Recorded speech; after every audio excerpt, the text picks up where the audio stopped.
Hello friends, welcome back to my channel. So guys, आज मैं आपको बताऊंगी कि स्प्लिंट और द ट्रैक्शंस के बारे में। स्प्लिंट और द ट्रैक्शंस के बारे में बहुत सारे क्वेश्चंस जो होते हैं वाइवा में पूछे जा सकते हैं, या फिर हमारे जो बीएचयू में स्किल टेस्ट हुआ था उसमें भी ये क्वेश्चन आया था कि आम का फ्रैक्चर अगर हो जाता है तो स्प्लिंट और ट्रैक्शंस के क्या इंपॉर्टेंस होते हैं, क्या हमारी नर्सिंग रिस्पॉन्सिबिलिटीज होती है।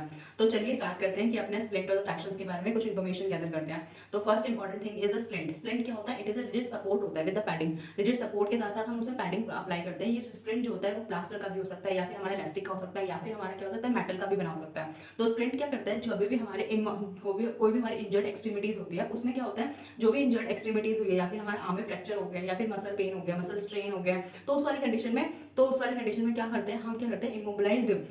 तो हम क्या करते हैं, रिजिड सपोर्ट प्रोवाइड करते हैं। वो जो रिजिड सपोर्ट प्रोवाइड करते हैं that is known as a splint. ठीक है, जैसे हमने प्लास्टर अप्लाई कर दिया, जैसे हमें लगा कि कोई मोच आ गई, हम क्या कहते हैं स्ट्रेन हो गया, तो हम क्या बोलते हैं, अगर कोई मोच हो गया, स्ट्रेन हो गया या स्ट्रेन हो गया, तो वाली कंडीशन में आप क्या करते हैं, या फिर कोई आर्म का फ्रैक्चर हो गया, लोअर एक्सट्रीमिटीज में कोई फ्रैक्चर हो गया, तो उसको प्रिवेंट करने के लिए आगे फर्दर इंजरीज ना हो, या फिर मसल पेन आगे, टू मिनिमाइज द पेन, और टू मिनिमाइज द पेन करने के लिए तो हम क्या करते हैं, हम एक रिजिड सपोर्ट प्रोवाइड करते हैं। वो जो रिजिड सपोर्ट होता है that is known as the plaster. उसे हम प्लास्टर भी कह सकते हैं, वो is in the form of the plaster हो सकता है, या फिर वो मेटल का बना हो सकता है। मेटल से हम क्या कर सकते हैं, उसे रिजिड सपोर्ट प्रोवाइड कर सकते हैं, या फिर वो इलास्टिक का भी बना हो सकता है। तो हमें पता चल गया कि स्प्लिंट क्या होता है। स्प्लिंट के कई टाइप्स होते हैं। स्प्लिंट के कई टाइप्स होते हैं, जैसे स्प्लिंट को हम कई टाइप्स में डिवाइड करेंगे। सबसे पहले हम डिवाइड करके पढ़ेंगे सो दैट कि हमारा इजी हो जाए, पैटर्न पढ़ने का पैटर्न इजी हो जाए। तो सबसे पहले हम स्प्लिंट के बारे में बात करेंगे। तो स्प्लिंट हमें पता चल गया स्प्लिंट क्या होता है। अब स्प्लिंट के भी टाइप्स होते हैं, जैसे अकॉर्डिंग टू फ्रैक्चर के अकॉर्डिंग जो होता है फ्रैक्चर, या फिर अकॉर्डिंग टू इंजर्ड एक्सट्रीमिटीज के अकॉर्डिंग ये क्या होते हैं, स्प्लिंट डिफरेंट टाइप्स के हो जाते हैं। जैसे हमारे अपर एक्सट्रीमिटीज में अगर कोई इंजर्ड पार्ट हुआ है या फिर फ्रैक्चर हुआ है, तो हम अपर एक्सट्रीमिटीज के अलग हमारे स्प्लिंट होते हैं। लोअर एक्सट्रीमिटीज में अगर कोई फ्रैक्चर हुआ है या फिर कोई इंजरी हुई है, तब हमारे उसके अलग स्प्लिंट हो जाते हैं। या फिर हमारा कोई सर्वाइकल एरिया में अगर फ्रैक्चर हुआ है या फिर कोई इंजरी हुई है, तो हम उसके अलग फ्रैक्चर हो जाते हैं। या फिर स्कोलियोसिस कंडीशन है, तो उस वाले कंडीशन में भी, यानी कि कर्व को ठीक करना है, तो उसके लिए भी अलग से स्प्लिंट यूज किए जाते हैं। तो हम different different types of the splint का यूज करेंगे। तो फर्स्ट हम स्टार्ट करते हैं कि अपर एक्सट्रीमिटीज के जो स्प्लिंट होते हैं। अपर एक्सट्रीमिटीज में अगर हमारे फ्रैक्चर शोल्डर और द शोल्डर और आर्म में अगर फ्रैक्चर हुआ है, तो उसके लिए भी हमारा क्या होता है, स्प्लिंट होता है। स्प्लिंट हमारा जो शोल्डर और फोर आर्म के लिए होता है वो फिगर ऑफ 8 वाला होता है। फिगर ऑफ 8 वाला जो फ्रैक्चर होता है, फिगर ऑफ 8 वाला स्प्लिंट होता है, जो क्या करता है, रिजिड सपोर्ट प्रोवाइड करता है और इमोबिलाइज करता है हमारे शोल्डर और आर्म को, जिसकी वजह से that is known as the figure of 8 splint होता है। या फिर हमारा फोर आर्म और द एल्बो में अगर हमारा फ्रैक्चर अगर हुआ है, तो उसको सपोर्ट करता है, ये रिजिड सपोर्ट प्रोवाइड करता है। तो इसे इसे हम कहते हैं long arm posterior that is known as long arm का मतलब फोर आर्म को भी कवर कर रहा है, और एल्बो के साथ साथ हमारी जो बैक आर्म है, फोर आर्म और द हैंड आर्म, इन दोनों को कवर कर रहा है। तो that is known as a long arm posterior, जिसे हम कहते हैं। इसके साथ साथ अगर हमारा क्या है, तो अगर हमारा एल्बो और फोर आर्म, अगर हमारा एल्बो और फोर आर्म अगर हमारा क्या हुआ है, फ्रैक्चर हुआ है, तो उसको सपोर्ट करने के लिए उसके लिए स्प्लिंट होता है, उसके लिए भी अलग से नाम होता है इसका भी। तो आपको नाम पता होना चाहिए। अगर जैसे एग्जामिनर ने पूछ लिया कि अगर आर्म का फ्रैक्चर हुआ है, तो आप आर्म के फ्रैक्चर के लिए आप बताओगे different different types of the splints होते हैं सर। जैसे अपर एक्सट्रीमिटीज में हमने बताया कि अपर एक्सट्रीमिटीज में अगर शोल्डर और द फोर आर्म का फ्रैक्चर हुआ है, या फिर शोल्डर और आर्म का फ्रैक्चर हुआ है, तो उसको सपोर्ट करने के लिए हमारा क्या होता है, फिगर ऑफ 8 स्प्लिंट होता है। और अगर हमारा फोर आर्म और एल्बो में होता है, तब हमारा क्या होता है, शुगर टोंग फ्रैक्चर होता है। Sugar Tong, double sugar Tong होता है। डबल शुगर टोंग में क्या होता है, हमारा एंटीरियर साइड और पोस्टीरियर साइड दोनों तरफ क्या होता है, हमारे क्या होता है, रिजिड सपोर्ट होता है। रिजिड सपोर्ट के साथ साथ पैडिंग होती है। तो क्या करता है, ये दोनों को सपोर्ट करता है, हमारे फोर आर्म के साथ साथ एल्बो को। या फिर हमारा लॉन्ग आर्म पोस्टीरियर भी होता है, लॉन्ग आर्म पोस्टीरियर स्प्लिंट भी होता है, that is known as the long arm posterior splint. Long arm posterior splint में हमारा क्या होता है, हमारा पूरा फोर आर्म के साथ साथ उसको सपोर्ट देता है हमारा हाइंड आर्म, जो भी हमारे पीछे है, हमारा शोल्डर आर्म्स है, इन दोनों का सपोर्ट के साथ साथ एल्बो को भी हमारा क्या करता है, सपोर्ट प्रोवाइड करता है वो splint. Long arm posterior splint होता है। लॉन्ग आर्म स्प्लिंट होता है। डबल शुगर टोंग होता है। डबल शुगर टोंग में क्या होता है, फोर आर्म और the elbow, anterior posterior side padding होती है उसमें, और उसके साथ साथ एल्बो को सपोर्ट मिलता है। सिर्फ यहीं तक ही होता है। लेकिन अगर लॉन्ग आर्म पोस्टीरियर होता है, सिर्फ उसमें क्या होता है, हमारा शोल्डर तक, मतलब बैक आर्म और जो हमारा फोर आर्म होता है, उन दोनों को कवर करता है, उन दोनों को सपोर्ट प्रोवाइड करते हैं। अब उसके बाद आता है हमारा, अगर हमारा फोर आर्म के साथ साथ रिस्ट में है, फोर आर्म के साथ साथ हमारा रिस्ट में है, फोर आर्म के साथ, यानी कि अगर हमारा फोर आर्म और रिस्ट में है, तो हम कहते हैं बोलर स्प्लिंट। बोलर स्प्लिंट में क्या होता है, हमारा पाम, बोलर का मतलब ये होता है पाम, यानी कि पाम को कवर कर रहा है, पाम को सपोर्ट करेगा और हमारे रिस्ट को सपोर्ट करेगा। तो यानी कि पाम को सपोर्ट करते करते ये नीचे तक जाएगा, यानी कि that is called the bowler splint. Bowler splint का मतलब फोर आर्म तक सपोर्ट करते हैं, इसमें हम दोनों तरफ रिजिड सपोर्ट प्रोवाइड करते हैं, सो दैट कि हमारा रिस्ट जो है, जो रिस्ट का अगर फ्रैक्चर हुआ है, तो वो सपोर्ट हो जाए। फिर उसके साथ साथ हमारा आता है, अगर हमारा फिंगर्स में हमारा फ्रैक्चर हुआ है, तो अगर हमारा फिंगर्स में फ्रैक्चर हुआ है तो फिंगर्स के लिए अलग नाम देते हैं। जैसे फिंगर्स के लिए हमारा क्या होता है, अल्नर ग्लटर होता है और हमारा जो होता है रेडियल ग्लटर होता है। जो हमारा अल्नर ग्लटर होता है, हमारे जो हमारी आर्टरीज होती है, रेडियल आर्टरी होती है, रेडियल आर्टरी जो हमारे थम के साथ से जा रही होती है, और जो हमारी अल्नर आर्टरी होती है वो हमारी क्या होती है, हमारी जो लिटिल फिंगर होती है, लिटिल फिंगर से जा रही होती है, वो हमारी अल्नर आर्टरीज होती है। तो इसी से हमें याद रखना है कि जो अल्नर ग्लटर ग्लटर होता है, जैसे अगर हमारी लास्ट फिफ्थ मेटाकार्पल में अगर फ्रैक्चर हुआ है तो उसको सपोर्ट प्रोवाइड करने के लिए अल्नर ग्लटर का यूज किया जाता है। अल्नर ग्लटर में हम दोनों फिंगर्स को सपोर्ट करते हैं, दोनों फिंगर को सपोर्ट के साथ साथ हमारे आर्म और द रिस्ट दोनों सपोर्ट होती है, तो इसे हम कहते हैं अल्नर ग्लटर। अल्नर ग्लटर को हम, अगर हमारा फिफ्थ मेटाकार्पल में फ्रैक्चर होता है तो that is known as a boxer fracture भी बोलते हैं इसे, ये ध्यान में रखना। ये मेन इंपॉर्टेंट टर्म है जो नॉर्थ साइड में पूछे जा सकते हैं, या फिर हमारे वाइवा में क्वेश्चन में अगर आप एक्सप्लेन कर रहे हो किसी भी अगर फिंगर का फ्रैक्चर हुआ है तो आप फ्रैक्चर में आप ये बता सकते हो, और उसको सपोर्ट के लिए आप स्प्लिंट कौन सा यूज करोगे, अल्नर ग्लटर। अब ऐसे ही हमारा जो जो अगर हमारा रेडियल आर्टरी यानी कि हमारा फर्स्ट एंड सेकंड मेटाकार्पल में अगर फ्रैक्चर होता है तो that is known as a radial gutter कहते हैं, रेडियल ग्लटर स्प्लिंट बोलते हैं उसे हम। फिर उसके बाद अगर हमारा इन थंब में हुआ है, अगर थंब में फ्रैक्चर होता है, तब हम क्या होता है, थंब में अगर फ्रैक्चर हो तो that is known as a thumb spica बोलते हैं उसे हम। इसे क्या बोलते हैं, थंब स्पाइका बोलते हैं। तो ये चीजें ध्यान में रखना। हमने क्या पढ़ा, shoulder and the four arm, shoulder और आर्म में अगर फ्रैक्चर होता है तो सर्वाइकल ऑफ फिगर ऑफ 8 बनाते हैं, फिगर ऑफ 8 वाला हमारा क्या होता है, स्प्लिंट होता है। और अगर हमारा फोर आर्म और एल्बो में होता है तो लॉन्ग आर्म पोस्टीरियर होता है, या फिर उसके साथ साथ हमारा, अगर हमारा फोरआर्म और एल्बो को था तो डबल शुगर टोंग होता है, डबल शुगर टोंग याद ध्यान में रखना। जिसमें क्या होता है, डबल शुगर टोंग में सिर्फ एंटीरियर और पोस्टीरियर साइड पैडिंग होती है और उसके साथ साथ एल्बो का सपोर्ट होता है, एल्बो को सपोर्ट करता है। फिर उसके बाद आता है अगर हमारा रिस्ट में हुआ है, तो रिस्ट में हुआ है तो हम क्या करते हैं, तो हमारा वॉलर फ्रैक्चर, वॉलर स्प्लिंट आता है। वॉलर स्प्लिंट में क्या होता है, वॉलर का मतलब ये होता है that is known as a palm, palm की कंडीशन है, पाम को हम सपोर्ट करेंगे, पाम के साथ साथ हमारी रिस्ट सपोर्ट होगी और इसके साथ साथ हमारा पूरा फोरआर्म सपोर्ट होगा। ठीक है, that is known as a volar, that is known as a volar, that is known as a volar forearm, that is known as a volar forearm. ठीक है, उसके बाद क्या होता है, हम वोलर फोराम हो गया। फिर उसके बाद आता है हमारी जितने भी हमारे फिंगर्स में अगर फ्रैक्चर है, अगर हमारे फिंगर्स में फ्रैक्चर है, हमें ध्यान में रखना रेडियल फ्लटर और द फ्रैक्चर के साथ साथ हम उसके स्प्लिंट कैसे याद करेंगे। रेडियल फ्रैक्चर में अगर फर्स्ट एंड सेकंड मेटाकार्पल में अगर फ्रैक्चर है, फर्स्ट एंड सेकंड मेटाकार्पल में अगर फ्रैक्चर है तो हम क्या करेंगे, कौन सा स्प्लिंट का यूज करेंगे, रेडियल फ्लटर का स्प्लिंट यूज करेंगे। और अगर हमारी फिफ्थ मेटाकार्पल में अगर फ्रैक्चर है तो that is known as the ulnar gutter use करेंगे। और अगर हमारे थंब में है तो that is known as a thumb spica, spica से ध्यान में रखना कि थंब के लिए हम थंब स्पाइका यूज करेंगे।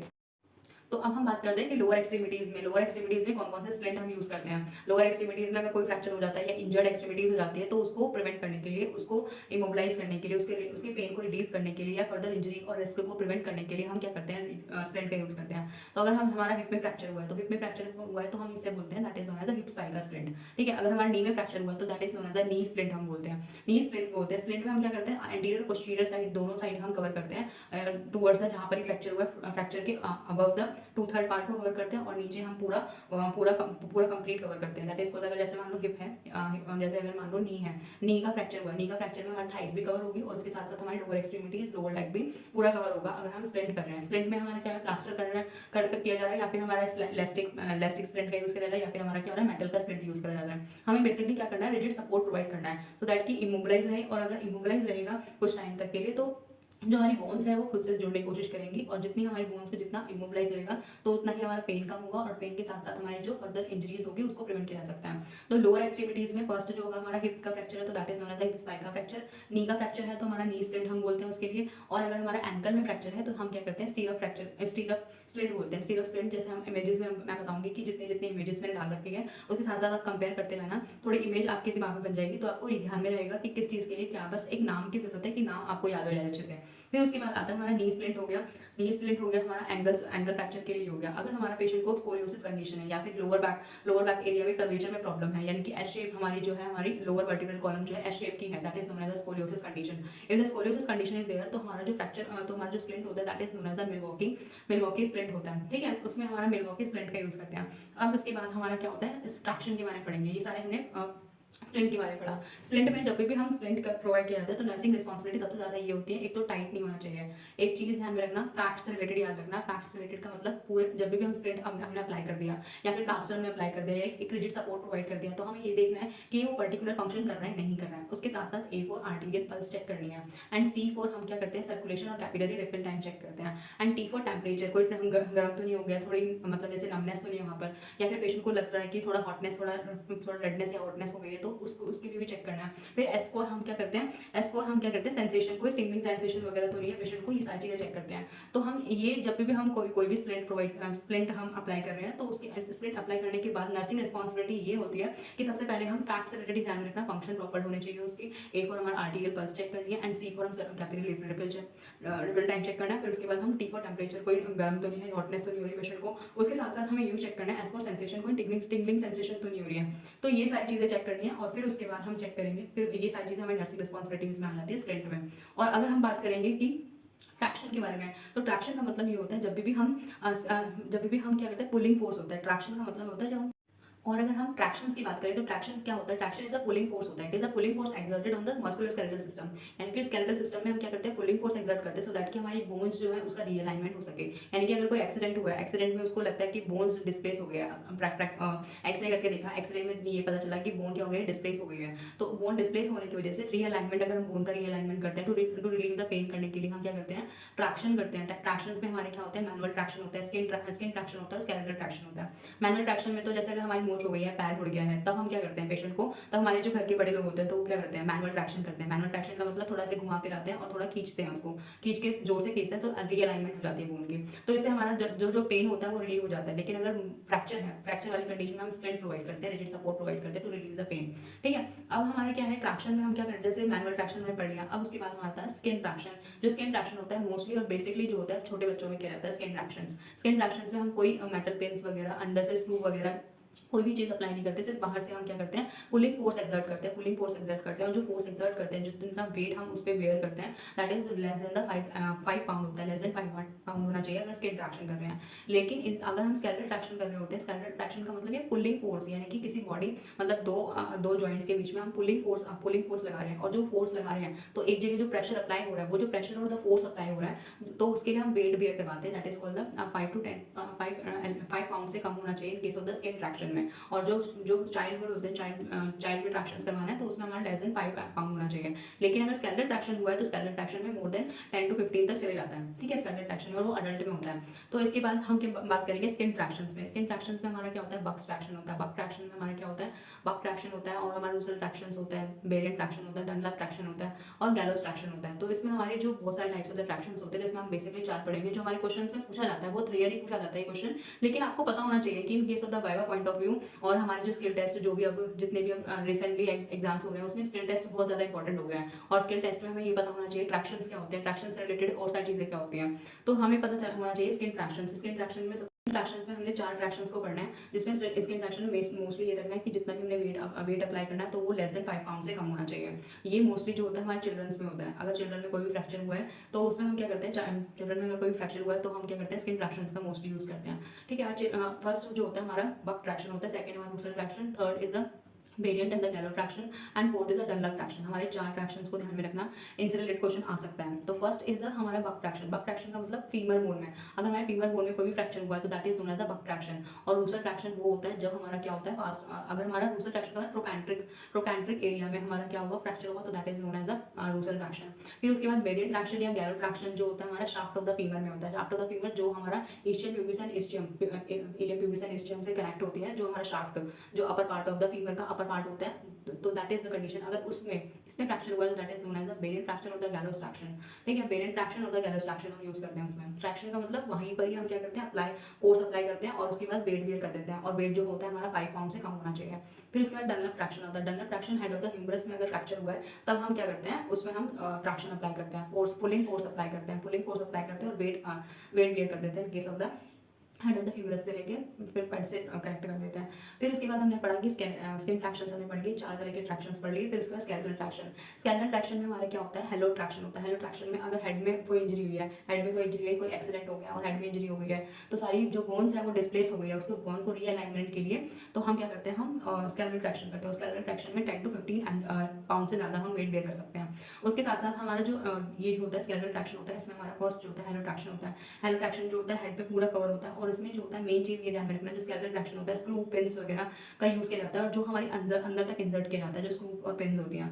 लेकिन in case of the skin fraction में हम कोई स्क्रू और पिन यूज़ नहीं करते, हम weight less than 5 pound use करते हैं in case of the skin fraction में। लेकिन स्केलेटल फ्रैक्शन में हम क्या करते हैं, मोर देन द 15 पाउंड से ज़्यादा कर सकते हैं। लेकिन इसके साथ साथ हमने ट्रैक्शंस के बारे में पढ़ा। अब हमें ये ध्यान में, नर्सिंग रिस्पॉन्सिबिलिटी मोस्ट इंपॉर्टेंट है, हमें ध्यान में रखना है कि कोई भी नमनेस नहीं होनी चाहिए। अगर हमने कोई ट्रैक्शन अप्लाई किया है या फिर हमने कोई स्प्लिंट हमने अप्लाई किया है तो कोई नमनेस नहीं होनी चाहिए, टिंगलिंग सेंसेशन नहीं होनी चाहिए, पेन नहीं होना चाहिए, या फिर कोई हीट प्रोड्यूस हो रही है, पेशेंट को लग रहा है कोई हीटनेस हो रही है, तो उसको भी हमें प्रिवेंट कर देखना है। और कोई पेशेंट को बेड सोर्स वगैरह तो नहीं होगा, क्योंकि हेलोट्रैक्शन जो होता है, हेलोट्रैक्शन या स्किन फ्रैक्शन जो पेशेंट को लगाए जाते हैं तो उसमें पेशेंट बेड हो जाता है, और जब बेड होता है तो पेशेंट को बेड सोर होने के ज़्यादा चांसेस होते हैं। या फिर पेशेंट को स्टीमिया हो गया, स्टीमिया यानी कि ब्लड सर्कुलेशन, ब्लड सप्लाई वहाँ पे रुक गई है, कैपिलरी रिफिल चेक करना है उसका, ठीक है, और अलाइनमेंट चेक करनी है, डेली टू डेली क्या करना है, हमें उसे पोजीशन चेंज करवानी है, हमें नर्सिंग इम्प्लीकेशंस, नर्सिंग रिस्पॉन्सिबिलिटीज भी अगर तुम बता दोगे वहाँ पर फ्रैक्चर के साथ साथ स्प्लिंट में और द ट्रैक्शंस में, तो that will be very helpful. और आपको पता होना चाहिए हमें क्या नर्सिंग रिस्पॉन्सिबिलिटीज हैं। तो this is the topic of the splint and the traction. I hope you understood and thank you for listening me.